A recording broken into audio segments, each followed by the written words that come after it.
बड़ा भाई पार्टी उनको बड़े भाई कौन है मालूम है ना आपको? कौन है बड़े भाई? छोटे भाई कौन है? छोटे भाई बड़े भाई इधर बड़े मियाँ तो बड़े मियाँ छोटे मियाँ सुभान अल्लाह అని ఈయన కూడా బడే మియా ఎట్లా మోసం చేసిండు 2014లా ఇయాల రేవంత్ రెడ్డి చెప్పిన కథల కంటే ఎక్కువ కథలు చెప్పిండు బడే మియా ఏం చెప్పిండు బడే భాయ్ ఆనాడు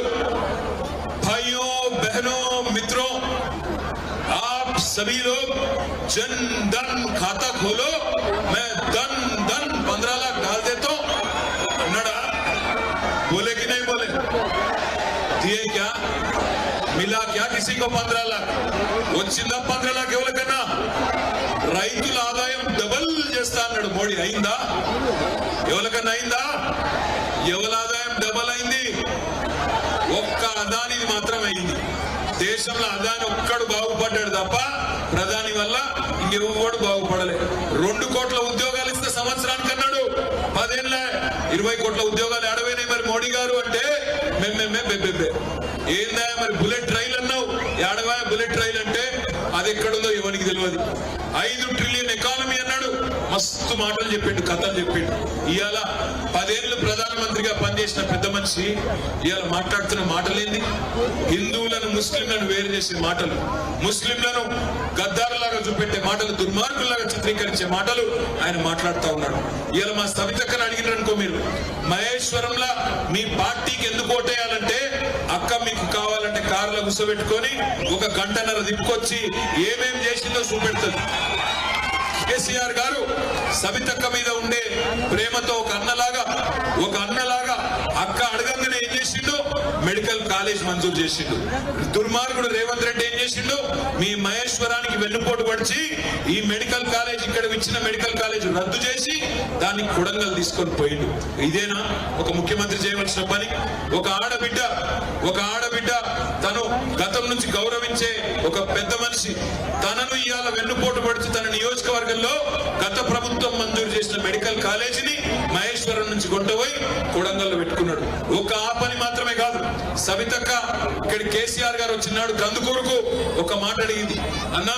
మా దగ్గరికి మెట్రో దేవాలే ఇక్కడ ఫార్మాసిటీ వస్తుంది దాంతో పాటు నాకు మీరు కొన్ని డబ్బులు ఇవ్వాలి ప్రత్యేకంగా అంటే కేసీఆర్ గారు వెంటనే 170 కోట్ల రూపాయలు మహేశ్వరం నియోజకవర్గానికి ప్రత్యేకంగా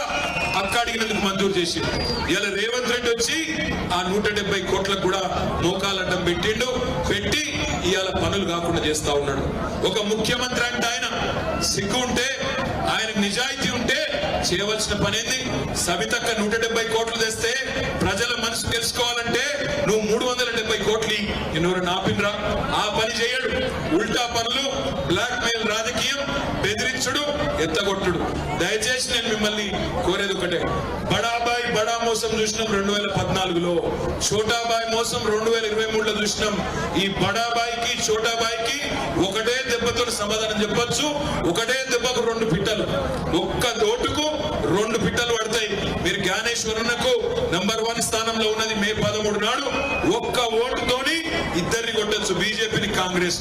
బీజేపీ విషయం ఇంకొక మాట కూడా చెప్పాలా మా ఆడబిడ్డలకు ముఖ్యంగా చెప్పాలా ఇలా బీజేపీ వాళ్ళు ఎందుకు వెళ్ళినా మీకు ఓటు మీరు ఉద్యోగాలు ఇవ్వలే ధరలు అదుపు చేయలే మా తెలంగాణకు బుడ్డ పైసా పని చేయలే ఎందుకు వేయాలి ఓటు అంటే వాళ్ళు చెప్పేది ఒకటే మేము గుడి కట్టినాం రాముడికి గుడి కట్టినాం ఇంటింటికి అక్షింతలు పంపినాం కాబట్టి మాకు ఓటేయాలి నేను అడుగుతా ఉన్నా మా ఆడబిడ్డల్ని గుడిగట్టుడే ఓటేస్తేందుకు కారణమైతే కేసీఆర్ గారు కట్టలేదా 4 ఏళ్ల కిందట యాదగిరి గుట్ట అద్భుతంగా కట్టలేదా ఒక్క యాదగిరి గుట్టనే కాదు కేసీఆర్ గారు ఆధునిక దేవాలయాలు కూడా కట్టిండు ఒక కాళేశ్వరం ప్రాజెక్టు కట్టిండు ఒక పాలమూరు రంగారెడ్డి ఎత్తిపోతల పథకం ప్రాజెక్టు కట్టిండు ఆ ప్రాజెక్టులో కూడా మొత్తం దేవుళ్ళ పేర్లే పెట్టిండు రిజర్వాయర్లను ఒక మల్లన్న సాగర్ ఒక కొండపోచమ్మ సాగర్ ఒక రాజరాజేశ్వర సాగర్ బ్యారేజీలు కడితే Lakshmi barrage Parvati barrage Saraswati barrage KCR కంటే